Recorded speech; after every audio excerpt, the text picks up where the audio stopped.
Hello అండి. Welcome back to my channel. ఎలా ఉన్నారు అందరూ? నేను చాలా బాగున్నాను. మీరు ఎలా ఉన్నారో కామెంట్ చేసేయండి. సో ఇవాల్టి వీడియోలో ఇంట్లో ఉంటూ నీట్ కోసం సెల్ఫ్ ప్రిపరేషన్ చేసే వాళ్ళకి కొన్ని టిప్స్, అలాగే ఎటువంటి మిస్టేక్స్ చేయకూడదు, అలాగే డే మొత్తం ప్రొడక్టివ్గా చదువుకోవాలంటే ఎలాంటి టిప్స్ ఫాలో అవ్వాలో ఈ వీడియోలో చూసేద్దాం.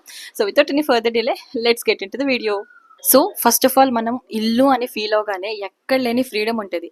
ఎందుకంటే ఇక్కడ పర్టికులర్ స్టడీ సెషన్స్ ఉండవు, కాంపిటీషన్ ఉండదు, వీకెండ్స్ ఉండవు, డైలీ టార్గెట్స్ ఉండవు. ఒకవేళ మనం చదవకపోతే ఎవరైనా లెక్చరర్ వచ్చి తిడతారేమో అన్న భయం ఉండదు. మనం బుక్ జస్ట్ ముందర పెట్టుకొని చదువుతున్నట్లు అనుకున్నా కానీ మన పేరెంట్స్ చాలా ప్రౌడ్గా ఫీల్ అయిపోతారు, నా బిడ్డ మార్నింగ్ నుంచి చదువుతున్నారు అనేసి. మనం ఎంత ఎఫెక్టివ్గా చదువుతున్నామో వాళ్ళు ఏం పట్టించుకోరు. మనం జస్ట్ బుక్ ముందర పెట్టి చదువుతుంటే చాలు, వాళ్ళు చదివేస్తున్నారు అనుకుంటారు. అండ్ ఒకవేళ మనం చదవకపోయినా నిద్రపోతున్నా కానీ వాళ్ళు పెద్దగా పట్టించుకోరు. ఎందుకంటే నా బిడ్డ మార్నింగ్ నుంచి చదివింది, ఆఫ్టర్నూన్ పడుకుంటే పడుకునిందిలే అనేసి. సో ఇంత ఫ్రీడమ్ ఉన్న ఏరియాలో మనకి తెలియకుండానే మన స్టడీస్ని మనమే డిస్టర్బ్ చేసుకుంటాం.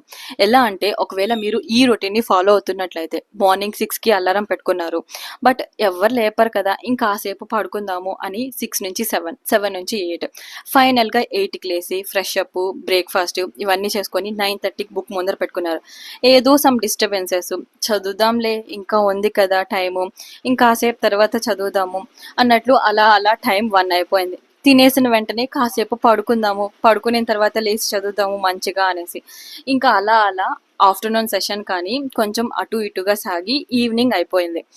ఈవినింగ్ ఇంకా కాసేపు అలా ఫ్రెండ్స్తో బయటికి తిరిగేసి వద్దాము, లేదంటే మమ్మీ ఏదైనా వర్క్స్ చెప్పింది అది చేద్దాము, ఇంకా నైట్కి మొత్తం కంప్లీట్గా మంచిగా చదువుకుందాము.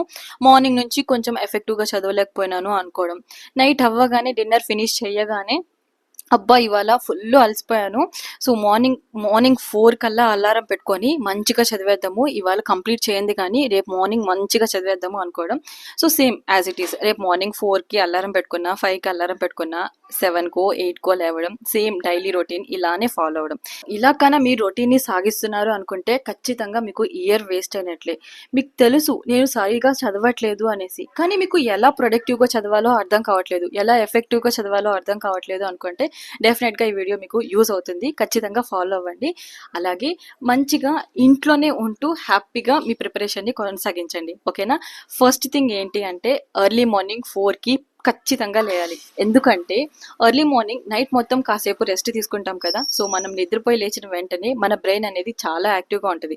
ఈ టైంలో మనకి కష్టమైన సబ్జెక్ట్ ఏదైతే ఉందో ఎర్లీ మార్నింగ్ 4కి లేచిన వెంటనే ఆ సబ్జెక్ట్ని స్టార్ట్ చేయండి. లేదక్క మాకు ఎర్లీ మార్నింగ్ కొంచెం లేవడం కష్టము అనుకుంటే ఫస్ట్ 2-3 డేస్ కొంచెం కష్టంగానే ఉంటుంది, ఆ తర్వాత అలవాటు అయిపోతుంది. అండ్ అలాగే ఎర్లీ మార్నింగ్ 4 స్టడీస్ అనేది చాలా మంచిగా పీస్ఫుల్గా జరుగుతుంది. ఎందుకంటే ఎటువంటి డిస్టర్బెన్స్ ఉండదు, మన బ్రెయిన్ చాలా ఫ్రెష్గా ఉంటుంది, చాలా యాక్టివ్గా రిసీవ్ చేసుకుంటుంది మనం ఏ చెప్పినా కానీ. ఒకవేళ మీకు నిద్ర వస్తుంది అనుకుంటే ఫేస్ వాష్ చేసుకోండి, హాట్ వాటర్ ఒక గ్లాస్ నిండా లేదంటే ఒక బాటిల్ నిండా పెట్టేసుకోండి. మీకు నిద్ర వస్తుంది అనుకున్నప్పుడు ఒక కొంచెం సిప్ తాగుతూ ఉన్నట్లయితే నిద్ర అనేది రాదు. ఓకేనా? లేదు చాలా ఎక్కువ వస్తుంది అనుకుంటే కాఫీ తీసుకోండి. సో లేదు నాకు ఇంకా నిద్ర వస్తుంది అనుకుంటే ఒక 10 మినిట్స్ అలారం పెట్టుకొని ఒక చిన్న పవర్ నాప్ వేసుకోండి. బట్ 4 నుంచి ఎర్లీ మార్నింగ్ 4 నుంచి 8 వరకు అనేది బెస్ట్ స్టడీ సెషను, అస్సలు మిస్ చేసుకోవద్దండి. బికాస్ మీరు ఎంత ఎఫెక్టివ్గా ఈ ఇయర్ అనేది కష్టపడతారో అంత మంచి రిజల్ట్ అనేది ఇయర్ ఎండింగ్లో చూస్తారు. ఓకేనా? ఈ విషయాన్ని మర్చిపోవద్దు. ఓకేనా? So early morning 4 AM studies అనేది బెస్ట్ స్టడీస్. ఓకేనా? ఆ తర్వాత 8 వరకు చదువుకోండి. మీకు కష్టమైన సబ్జెక్ట్ ఏదైతే ఉందో అదే దాంతోనే స్టార్ట్ చేయండి. ఓకేనా? సో 8 నుంచి 9:30 వరకు మంచిగా బ్రేక్ తీసుకొని ఫ్రెష్ అప్ అవ్వడం, బ్రేక్ఫాస్ట్ తినడం ఇవన్నీ అయిపోయిన తర్వాత 9:30 నుంచో లేదంటే 10 నుంచో ఖచ్చితంగా రివిజన్ అనేది ఇంపార్టెంట్. బికాజ్ మనం చాలా ఈజీగా మర్చిపోతాం, చాలా సైంటిఫిక్ టర్మ్స్ ఉంటాయి, చాలా అంటే చాలా కొత్తవి నేర్చుకుంటూ ఉంటాం. సో ఇవన్నీ మనం ఖచ్చితంగా రివిజన్ అనేది చేయాలి. ఒక్కటి మాత్రం గుర్తుపెట్టుకోండి, ఏంటి అంటే ఇప్పుడు ఫస్ట్ టైం చదివే వాళ్ళు ఇంకా రివిజన్కి టైం ఉందిలే ఆ తర్వాత చదువుకుందాము అని మాత్రం అనుకోకండి. ఏంటంటే ఎటువంటి కాన్సెప్ట్ అయినా కానీ ప్రతిదీ 100% వచ్చేయాలి. ఈసారి ఊరికే అలా అలా చదువుకొని ఆ తర్వాత రివిజన్లో కవర్ చేసేద్దాం అని మాత్రం అనుకోకండి. అలాగే ఫస్ట్ సిలబస్ మొత్తం కంప్లీట్ అయిపోవాలి ఆ తర్వాత రివిజన్ స్టార్ట్ చేద్దాము అని అస్సలు అనుకోకండి. ఏది చదివినా కానీ, ఏ చాప్టర్ చదివినా కానీ ఫస్ట్ నుంచి కనీసం 2 టైమ్స్, 3 టైమ్స్. ఒకవేళ మీకు అది అంతంత మాత్రమే వస్తుందంటే 3 టైమ్స్ రివిజన్ చేసినా కానీ ప్రాబ్లం లేదు. దీంట్లోనే మనం ఎక్కువ టైమ్స్ కొనసాగిస్తున్నాము, దీనికి టైం ఎక్కువ అయిపోతుంది రివిజన్కి, మళ్ళీ నెక్స్ట్ చాప్టర్స్ చదవడం ఎలాగా అనేసి అని మాత్రం అనుకోకండి. బికాస్ ఈ చాప్టర్ కంప్లీట్గా వస్తేనే కదా ఇందులో మనం ఎంత కష్టపడి చదివిన మార్క్స్ అనేటివి పోతాయి. కంప్లీట్గా కన్నా చదవకపోతే, రివిజన్ అనేది లేకపోతే జస్ట్ 1 టైం చదివితే మళ్ళీ దాంట్లో నుంచి వచ్చినా కానీ ఎటువంటి క్వశ్చన్స్ వచ్చినా కానీ మనం అటెంప్ట్ చేయలేం. చాలా సార్లు లైక్ 2 టైమ్స్ అయినా కానీ రివిజన్ అనేది చాలా చాలా చాలా ఇంపార్టెంట్. ఖచ్చితంగా ప్రతి కాన్సెప్ట్ టాపిక్ వైజ్ క్లియర్గా ఉన్నారు, ప్రతి ఎంసీక్యూను అటెంప్ట్ చేయగలుగుతున్నారు అనుకుంటే మాత్రమే నెక్స్ట్ చాప్టర్కి మూవ్ అవ్వండి. ఓకేనా? సో మీరు చదివేవి కొన్ని చాప్టర్స్ అయినా కానీ ఇచ్చిన ప్రతి చాప్టర్లో ఎటువంటి క్వశ్చన్ ఇచ్చినా, ఎంత లాజికల్గా క్వశ్చన్ ఇచ్చినా కానీ ఖచ్చితంగా అటెంప్ట్ చేసేలాగా ఉండాలి. ఓకేనా? So morning 4 to 8 first study session, ఏదైనా కష్టమైన సబ్జెక్ట్ తీసుకోండి. అలాగే 9:30 to 12:30 రివిజన్కి కేటాయించండి. ప్రతి సబ్జెక్ట్లోనూ హాఫ్ అన్ అవర్ 40 మినిట్స్ మీ అంతటి మీరే స్టడీ పర్టికులర్ టైం అనేది పెట్టుకోవాలి. లైక్ చిన్న స్టడీ సెషన్ లాగా పెట్టుకోవాలి. ప్రతిదీ నిన్న ఏదైతే చదివారో దానికి రివిజన్ మొత్తం చేసుకొని మిగిలిన రిమైనింగ్ టైం ఏదైతే ఉందో దాన్ని ఎంసీక్యూస్ కోసం యూస్ చేయండి. ఓకేనా? సో ఆఫ్టర్నూన్ 1 అయిపోయింది, ఇంకా లంచ్ బ్రేక్ తీసుకున్నారు, 1 నుంచి 1:30 లేదంటే 2 వరకు తీసుకున్నా ప్రాబ్లం లేదు. ఒకవేళ 1:30 వరకు తీసుకొని కొంచెం రెస్ట్ తీసుకొని ఒక half an hour power nap వేసుకున్నా కానీ ఓకే. ఎందుకంటే ఎర్లీ మార్నింగ్ 4కి లేస్తాం కదా. So half an hour 1 hour power nap అనేది మనకి ఇంకా కొంచెం ఫ్రెష్నెస్ని ఇస్తుంది. ఓకేనా? సో పవర్ నాప్ అయిపోయిన తర్వాత మరీ 2 అవర్స్ 3 అవర్స్ నిద్రపోకండి, టైం వేస్ట్ అయిపోతుంది. ఒక్కటి గుర్తుపెట్టుకోండి, సో నిద్ర అలాగే రిమైనింగ్ ఏదైతే యాక్టివిటీస్ ఉన్నాయో ఇవన్నీ ఆ తర్వాతే, నీట్ ఎగ్జామ్ అయిపోయిన తర్వాతే. ఓకేనా? So first priority NEET exam.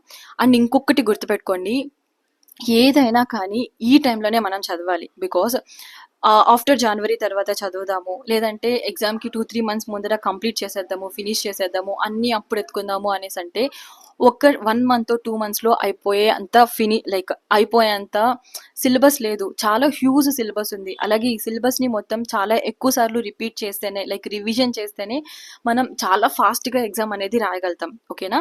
So afternoon 2 కల్లా లేదంటే 2:30 కల్లా ఇంకొక స్టడీ సెషన్ని స్టార్ట్ చేయండి. రివిజన్ అయితే అయిపోయింది. నెక్స్ట్ ఇప్పుడు కొత్త సబ్జెక్ట్ ఏదైనా బయాలజీనో లేదంటే కెమిస్ట్రీనో స్టార్ట్ చేయండి. సో 2:30 నుంచి 5:30 వరకు ఖచ్చితంగా ఒక 2 అవర్స్ అనేది ఇంపార్టెంట్గా మంచిగా చదవండి. అలాగే ఇంకొక ఇంపార్టెంట్ విషయం ఏంటి అంటే ఎర్లీ మార్నింగ్ 4కి లేస్తున్నారు కానీ ఎక్కడో సంథింగ్ మిస్ అవుతుంది, ఎఫెక్టివ్గా చదవలేకపోతున్నారు, ప్రొడక్టివ్గా చదవలేకపోతున్నారు, చదివిందంతా కాస్త గుర్తుండట్లేదు అంటే ఫస్ట్ థింగ్ ఏంటి అంటే మీరు ఎంతవరకు చదువుతున్నారు అనేది మీ ఫోన్లోనో లేదంటే ల్యాప్టాప్లోనో లేదంటే సంథింగ్ చిన్న టైమర్ ఒకటో కొనుక్కొని మీరు చదివిన ఎంత ఎఫెక్టివ్గా చదువుతున్నారు అనేది కౌంట్ చేసుకోండి. ఫోన్లో టైమర్ ఆన్ చేసుకుంటే ఒక్కసారి ఆ టైమర్ని చూస్తే మీకు అర్థమవుతుంది టైం అనేది ఎంత స్పీడ్గా పరిగిస్తుందో అనేసి. ఆ టైంని చూడగానే మీకు తెలియకుండానే ఒక భయం అనేది వస్తుంది, లేదు కంప్లీట్ చేసేయాలి అనేసి. ప్రతిసారి ఎంత ఎఫెక్టివ్గా చదువుతున్నారు అనేది టైమర్లో ఆన్ చేసుకోండి. ఒక 20 మినిట్స్ చదువుతున్నారా, ఖచ్చితంగా టైమర్ ఆన్ చేసుకోండి. 20 మినిట్స్ తర్వాత మీకు ఏదో సంథింగ్ డిస్టర్బెన్సెస్, ఏదో వేరే ఆలోచనలు వస్తున్నాయంటే టైమర్ ఆఫ్ చేయండి. ఓకేనా? ఆ తర్వాత మళ్ళీ ఒక 5 మినిట్స్ 10 మినిట్స్ బ్రేక్ ఇచ్చి ఆ తర్వాత మళ్ళీ టైమర్ని స్టార్ట్ చేయండి. ఇలా స్టార్ట్ చేయడం వల్ల మీరు డే మొత్తంలో ఎన్ని అవర్స్ చదువుతున్నారు, ఎక్కడ మీకు మిస్టేక్స్ జరుగుతున్నాయి అనేది తెలుస్తుంది. ఇది మొత్తం క్యాలిక్యులేట్ చేసుకున్నారనుకో ఓకే, ఒక 9 అవర్స్ లేదంటే 7 అవర్స్ కంప్లీట్గా చదివారు అనుకుంటే ఓకే పర్లేదు, నెక్స్ట్ డేకి కాస్త ఇంప్రూవ్ చేసుకోవచ్చు. లేదు మనం అసలు చాలా తక్కువగా చదువుతున్నాము, మనం చాలా ఎక్కువగా చదువుకుంటా ఎక్కువగా టైంని వేస్ట్ చేస్తున్నాము అనేసి మీకు తెలుస్తుంది మీరు చేసే మిస్టేక్స్. ఓకేనా? టైమర్ ఆన్ చేసుకోవడం అనేది చాలా చాలా చాలా ఇంపార్టెంట్. ఓకేనా? అండ్ ఇప్పుడు ఆఫ్టర్నూన్ సెషన్ కానీ కంప్లీట్ అయిపోయింది. ఈవినింగ్ 5:30 నుంచి 6:30 వరకు కొంచెం సేపు బ్రేక్ తీసుకోండి. ఆ తర్వాత చదివింది ఏదైతే ఉందో ఒక 1 అవర్ 1.5 అవర్ దానికి రిలేటెడ్ ఎంసీక్యూస్ చేసుకోండి. లేదు ఏదైనా ఇంకా చదవాల్సింది ఉంది అనుకుంటే మంచిగా ఆ సెషన్ని కానీ కంప్లీట్ చేసేయండి. ఇంకా 8 నుంచి 9 వరకు మంచిగా లంచ్ బ్రేక్ అయితే తీసుకోండి, డిన్నర్ బ్రేక్ అయితే తీసుకున్న తర్వాత ఇంకా కాసేపు 1 అవర్ మీ ఇష్టం అనమాట. ఇంట్లో వాళ్ళతో టైం స్పెండ్ చేయడం, సంథింగ్ ఏదైనా మీకు ఇష్టమైన యాక్టివిటీస్లో ఇన్వాల్వ్ అవ్వండి.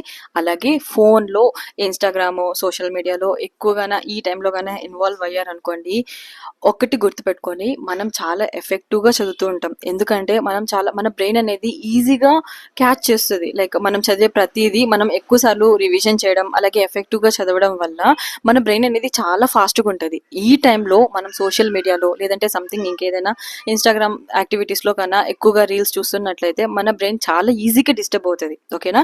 సో ఇలాంటివన్నీ తగ్గించేసేయండి. ఓకేనా?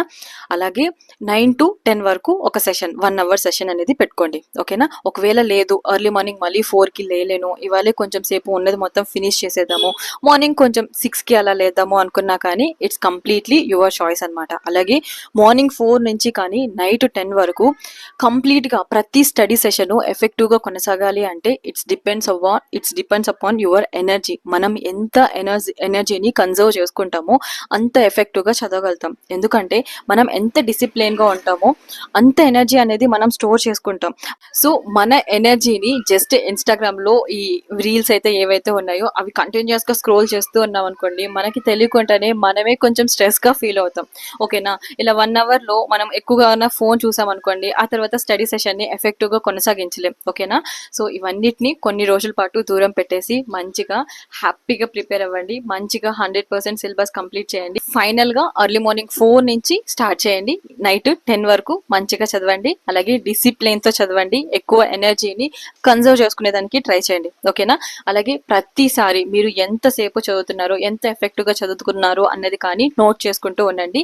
అలాగే డైలీ టార్గెట్స్ అనేటివి ఖచ్చితంగా పెట్టుకోవాలి. వీక్లీ టార్గెట్స్, మంత్లీ టార్గెట్స్ డెఫినెట్గా పెట్టుకోవాలి. ఎందుకంటే మనం ఎంతవరకు చదువుతున్నాము, ఎంతవరకు కంప్లీట్ చేస్తున్నాము అనే దానిపైన ఒక ఐడియా అనేది ఖచ్చితంగా ఉండాలి. ఓకేనా?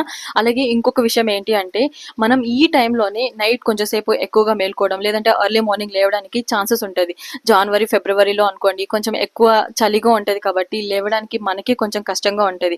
సో ఈ టైంని మంచిగా యూటిలైజ్ చేసుకొని మంచిగా హ్యాపీగా ప్రిపేర్ అయిపోయి జనవరి లైక్ నవంబర్ డిసెంబర్ ఎండింగ్స్లో కల్లా సిలబస్ని మొత్తం కంప్లీట్ చేసి మంచిగా జనవరి ఫిబ్రవరి ఏవైతే మనం వీక్ టాపిక్స్లో ఉన్నామో వాటిల్ని కవర్ చేసుకుంటూ అలాగే ప్రతి topic wise chapter wise number of ఎంసీక్యూస్ని ప్రాక్టీస్ చేస్తూ ఈ మొత్తం అయిపోయిన తర్వాత ఇంకా టోటల్ సిలబస్ పైన టెస్ట్లన్నీ చేస్తూ ఫైనల్గా మీరు నీట్ కోసం ఎలా ప్రిపేర్ అవ్వాలి అంటే, మీరు జస్ట్ బుక్ని ఇలా చేతిలో పట్టుకొని పేజెస్ అన్నీ ఇలా తిప్పుతున్నారు, అందులో ఉన్న ప్రతి వర్డ్ లేటరల్ వెంట్రల్తో సహా మీ బ్రెయిన్లో అన్నీ ఇక్కడ తిరుగుతూ ఉండాలి. సో అంతగా మంచిగా ఎఫెక్టివ్గా చదివితేనే మనం చాలా ఈజీగా ఎగ్జామ్ రాయగలము. అలాగే నెంబర్ ఆఫ్ టోటల్ సిలబస్ టెస్ట్లు రాయగలితేనే చాలా ఫాస్ట్గా 3 సబ్జెక్ట్స్ని కంప్లీట్ చేయగలుగుతాం. ఓకేనా? సో నాకు తెలిసిన టిప్స్ అన్నిటిని మీతో షేర్ చేశాను. సో ఐ హోప్ ఈ వీడియో మీ అందరికీ యూజ్ అవుతుందని అనుకుంటున్నాను. వీడియో నచ్చితే డెఫినెట్గా లైక్ చేయండి, మీ ఫ్రెండ్స్తో షేర్ చేయడం అస్సలు మర్చిపోవద్దు. ఓకేనా? Thank you for watching. See you soon next video. Thank you. Bye.